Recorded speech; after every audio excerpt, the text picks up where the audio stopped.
রমাজানে এই কয়েকটা কাজ বেশি বেশি করার চেষ্টা করেন। এক নাম্বার, প্রথম কাজ 5 ওয়াক্ত সালাত জামাতে পড়ার চেষ্টা করেন। পারা যাবে ইনশাআল্লাহ? খুব কঠিন কিছু বললাম ভাই? তার আগে একটা কাজ বলি, তারও আগে সেহরি করতে উঠেছেন, এমন ভাবে খাবেন না যেটা এটা আপনার জীবনের শেষ খাওয়া। এমন ভাবে খাবেন না আল্লাহর রাস্তায়। এই জায়গায় আপনি খাওয়া নিয়ন্ত্রণ করতে না পারলে প্রবৃত্তিকে নিয়ন্ত্রণ করতে পারবেন না। এটা দরজা প্রবৃত্তি নষ্ট হওয়ার দরজা হচ্ছে এই পেট, মুখ আর পেট। যে পেটের দাস সে প্রবৃত্তিকে নিয়ন্ত্রণ করতে পারবে না। রমজান কি জন্য আল্লাহ পাক না খেয়ে থাকতে বলছেন কেন? যাতে আপনি তাকওয়া অবলম্বন করতে পারেন, নফসটাকে কন্ট্রোল করতে পারেন। কথা কি বুঝতে পারছেন? পানি খাবো না কেন? পানি তো হালাল।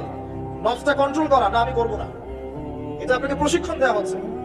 আত্মার নিয়ন্ত্রণের প্রশিক্ষণ দেওয়া হয়